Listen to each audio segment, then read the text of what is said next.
Our theme this year is God and materialism. And to sort of launch us onto that, I'm really delighted to introduce Dr. Vern Poythress, and really doesn't need an introduction to those of you who are from Westminster and beyond. But I will introduce him anyway because, well, worth introducing. I was thinking of calling him a Renaissance man, but that maybe Reformation man would be better, but with the same sort of connotation. But he has backgrounds in both science and in theology and mathematics. He has a doctorate from Harvard, doctorate from University of Stellenbosch, graduate degrees from University of Cambridge, undergraduate degree from Caltech, author of a number of books, most notably to the themes related here, Redeeming Science, a God-centered approach.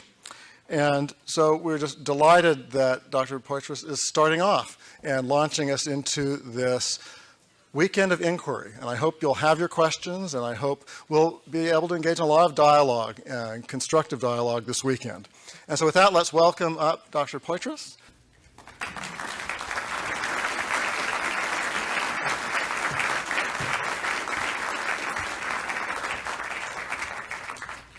We're going to go right into the subject here. And the slide I've got before you is the largest object visible by the naked eye. It is, on a good night, visible as a fuzzy patch, but it is a galaxy. It's the neighboring galaxy of Andromeda, 2.5 million light years away, meaning it takes light that long to get here. And in miles, it's about 15 quintillion miles. I mean, it's not a digestible distance. Tremendous distance away. And from one side to the other, about a quintillion miles. So it is just a huge object. And what's in addition interesting is it's got two daughter galaxies, one there, one below. Actually, they're the latest reading, something like 19, but those are the two main ones. Each of those have billions of stars in them. The universe is simply enormous, but one of the things that I like about this is it's beautiful. It's beautiful in its awesome bigness, but it's just beautiful as an object and to be admired. But that leads us right away. The background question, is beauty real? And what is real? And this issue of materialism is partly the issue of what's the bottom reality of the world around us. And if we talk about beauty, it makes me think of the beauty of a landscape. And when you react to that kind of thing, is that just molecules in motion? And that's really part of the issue that we're confronted with today as a public question about which people are debating. Or if you don't are inclined to the mountains, what about a rainbow? And a rainbow is even easier to analyze scientifically, although it took a while to understand what's going on. But you can do a scientific analysis not only of the spectrum of light that goes primarily from the sun, but the refractions in the raindrops and so on. And then the analysis that undergoes in the retina of the eye. What if you didn't have color receptors in the back of your eye? Or what if you're colorblind? Then you miss some of what's there. But is all that bare accident? Or is there something really to appreciate? Is beauty, in effect, an accidental illusion of the way in which you're evolutionarily constructed? right? And so they're competing views, not only of the world around you, but of why you're here and why your reactions to the surroundings are what they are. Well, that leads us to something even more crucial. What do we do with fellow human beings? Whether they're beautiful in our eyes, are they valuable? Do they have dignity? Who are they? Who are we? And how to treat other human beings leads to the question of moral issues and moral values. Is our sense of right and wrong and our sense of moral standards, is that merely feelings arising from an accidental evolutionary adaptation for survival? Or is it something more? And if it's just an accidental adaptation, then I can say, I can observe, well, you've been evolved by whatever complex processes so that you feel like you want to help your neighbor, and I've been involved, so I want to steal from him. And does that really make any difference? Right? Is one more ultimate than another? Because if we're both products of that evolutionary accident, or are moral standards an issue of transcendent reality? Are they real rather than just an accident? So, along with morals comes love. The issue of, is love real? 1 Corinthians 13:8 says love never ends.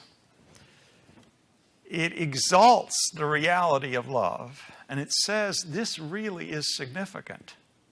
Your life on earth will end, but love never ends. That makes it significant if it's true, right? But is it true? And even more significant, in a way, the love that 1 Corinthians is talking about, it's focusing, I think, a good deal on love for fellow human beings and the practice of love. But even more central than that, I believe, is experiencing the love of God and loving Him back in return. Here, if God really is, and if He really is the kind of God that the Bible describes Him as being, then experiencing the love of God and loving Him in return is the most important and significant and deep and transforming thing that could ever happen to you or to me. You don't want to miss out. And here's where it leads. Revelation 22, 3-4 says, looking to the future, when God will grant life forever and there will be no more death, it says, no longer will there be anything accursed, but the throne of God and of the Lamb will be in it, that is, in the new city. And His servants will worship Him. They will see His face, and His name will be on their foreheads. That's the final and climactic experience of what you were made to be. Experience of love and communion with God who created you and who loves you overwhelmingly. Or is this all an illusion, right? That's the question that is being raised by many people today. And it's a central question because, as I say, if this is right, which I believe it is, but I'm in dialogue, and you're in dialogue with people who don't think it is. But if this is right, it's the most important thing to know in the whole world. The most important thing to reckon with. So that leads us really to see some of the significance of thinking about materialism as really an alternative to what you might say is a God-centered view of the meaning of this world. So what is materialism? Well, there are various forms of it, and I'm going to be simple here and say materialism usually thinks, most forms common forms of materialism think that there is matter and there is energy and there is motion and there is no innate purpose. They're just there. And it's in an environment then that is ultimately impersonal. Now, certainly these people will acknowledge at some level that persons exist, but the final environment, the last thing back in the nature of the world, is a fundamental impersonalism, as opposed to the Bible's teaching that God is there, that he is personal, that he created and rules the world. Now, the world consists of more than persons. Consists of animals and plants and non-living things and the Andromeda galaxy and so on. But all those are against the background of a final personalism and a final purpose for everything that is created. So this thinking about the world is deeply personal. It's personal, you might say, from the beginning. Certainly at the beginning, right? There's no one but God who is personal. And that's the foundation for everything else. So there's no denial that there is matter and energy and motion and so on. In fact, they are good creations of God. But the area of purpose and of meaning is vastly different. And you see that stance in the Bible in its very first verse. In the beginning, God created the heavens and the earth.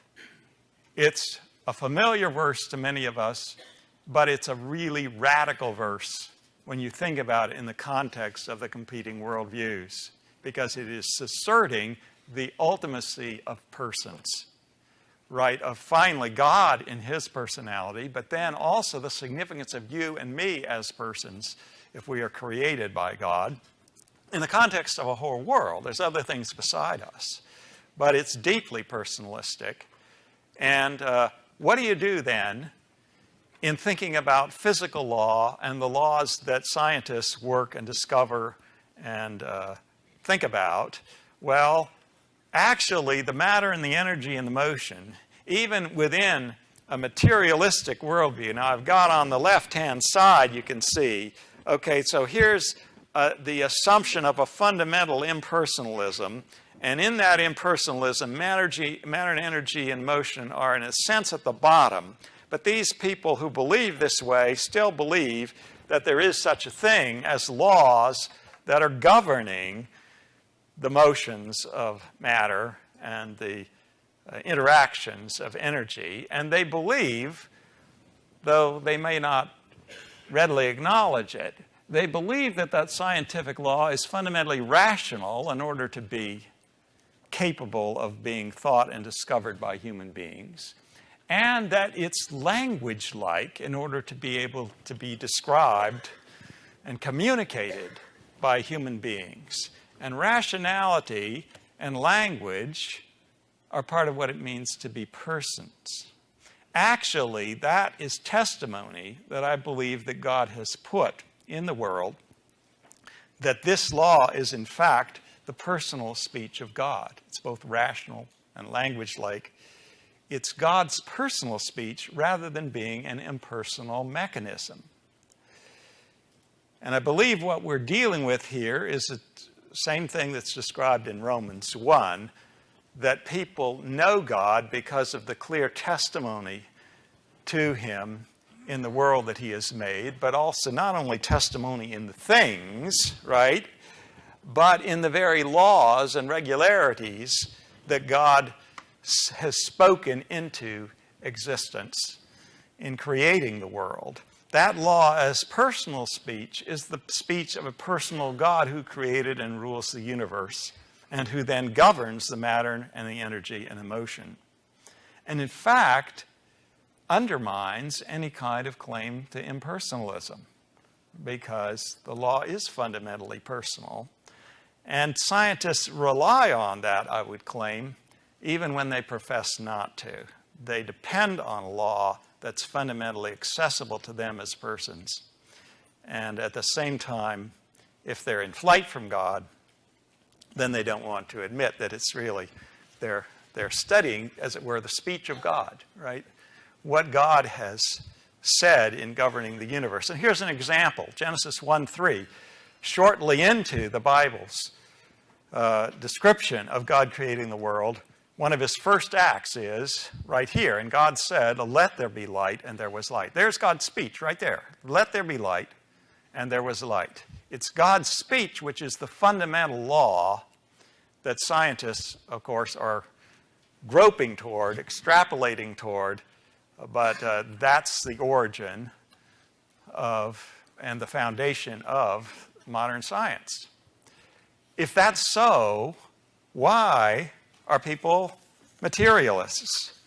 Well, I think the fundamental reason is again given in Romans 1. I'm not going to go that direction. It's given in terms of rebellion against God, that we want to be our own little gods and to run our own lives. And the presence of God is not compatible with that desire to flee from him and to rebel against him. But I think you can trace historically, and I wish, in a way, we can't do everything in a conference like this, but I wish we had a whole talk that went into the origins of modern science, because many of the earlier the founders of modern science, were aware of the providence of God, were aware of the creative activity of God, and thought in terms of a discovery process that began to understand some of the mysteries of his creation and providence. And these early scientists then praised God, not simply in their private letters, but in their scientific works. You look at Copernicus, and there is explicit acknowledgement. He is fascinated with the glory of God in his writings about astronomy. And Johannes Kepler, same way. Isaac Newton, same way. Galileo was a bit of more of a rebel, but he professed to be a Christian. All of these people were working in a worldview that was heavily influenced by Christianity, even if some of them were not theologically completely on board where I would like them to be. They were influenced by the thinking of a personal God who created the world according to his mind, and whose mind was in tune with our minds because we were created in his image. That's part of the foundation of modern science as it originated with these great men of the past. Well, what happened? Why isn't science being done quite the same way today? Well, there are scientists who still look at it that way, but they're fighting against a tide. And it's a pretty powerful tide at this point. And you can trace, I believe, a gradual shift of things where the scientists in their professional scientific writings stopped talking about God.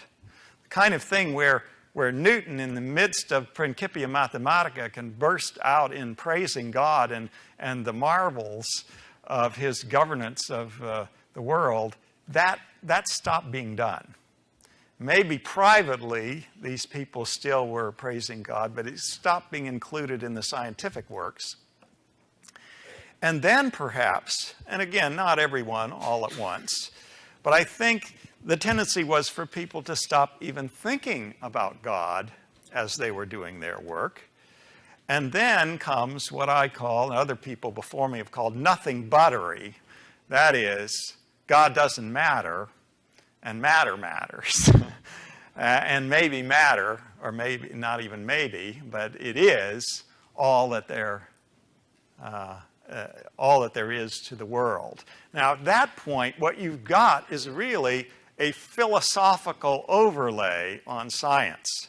Materialism, as I've described it, that there's matter in motion and no ultimate person, no personal God, but it's just there. That is a philosophy. It's not really the product of science, as you can see by looking at these scientists who, developed science in the early years of its birth. So there's the philosophy of materialism, and you really have to contrast that with modern science. I'm thinking mostly of physical science because they've got the most impressive credentials. But the physical sciences typically have as a starting principle that there's going to be a focus on matter and energy and motion, right? There's going to be a systematic analysis, a very minute analysis often of things that are going on, and trying to break down things into simple components in order to understand them more thoroughly. That's a principle, that's a focus, but that's different, and I think you can feel the difference from a starting assumption that says there is matter, and energy, and motion alone. That's all there is. Nothing more, right? And that, of course, you can't prove just by focusing on matter, and energy, and motion.